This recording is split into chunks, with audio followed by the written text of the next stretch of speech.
completely overwhelmed and Order. won't achieve its objectives. Time has expired.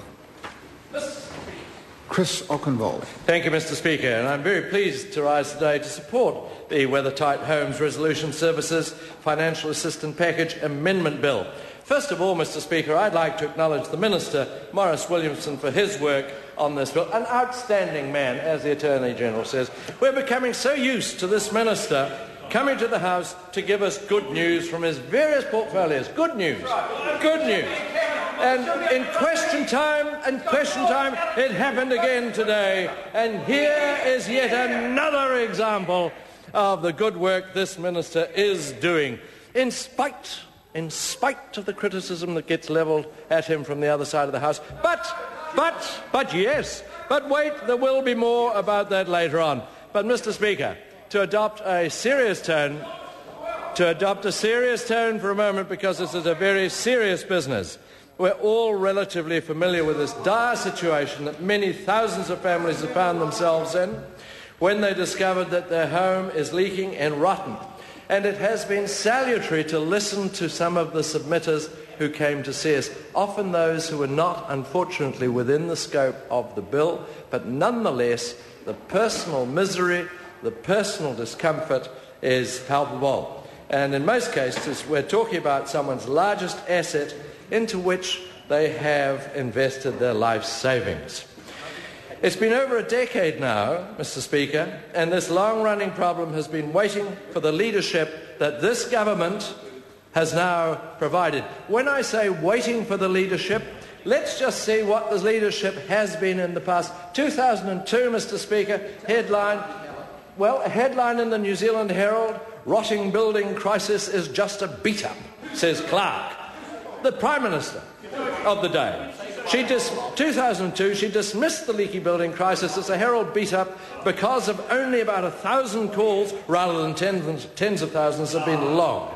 She told News Talk ZB host Paul Holmes she'd not taken too much notice of the newspaper's numerous stories about leaky homes because the Herald was well known for, quote, banging on, unquote, about issues of no substance. Mr. Speaker, her comment surprised people. It surprised people.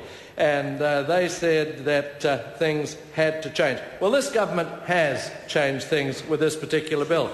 It's not, indeed. It's not a. This is a very interesting bill to be part of. And, Mr. Speaker, may I express my appreciation to the way the committee worked together from both sides of the House, because I think everybody felt we had to make this bill as good as it could be. It's less of a strong legislative imperative than it is a sort of treaty between interested parties. It's not designed to give anyone a free ride or a cheap ride. It's designed to meet the requirements and to give certainty. That was repeated oft times by the submitters, people asking to give certainty or to gain certainty. Local bodies wanted certainty over their responsibilities under this bill. The government was giving certainty to people of its contribution.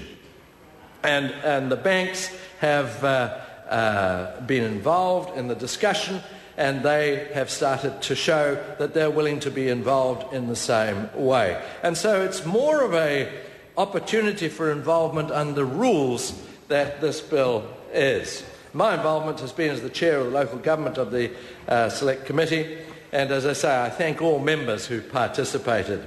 We received 39 written submissions. We heard from 9 of those submitters. Overall, the submissions gave general support to this financial assistance package. There are a number of changes which the Select Committee has recommended, and I'll just run through those briefly, Mr. Speaker. We recommended dividing the bill into parts 1 and 2. Change will clearly divide the bill between the amendments to the Principal Act, the Weathertight Homes Resolution Services Act 2006, and the proposed amendments to the Public Finances Act 1898. We've also recommended that the commencement clauses include a set commencement date. Originally, the entire bill would have been brought in into force by order in Council. Recommended changes would allow different provisions to be brought into force at different times by order in Council. Any provision which has not already come into force will then come into force on the first anniversary of the Royal Assent. This was considered a very advantageous way of going about it by the parties concerned.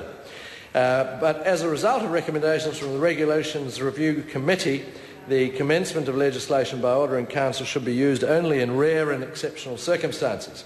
So we have recommended a change which remedies this situation while still allowing flexibility around the commencement of various provisions.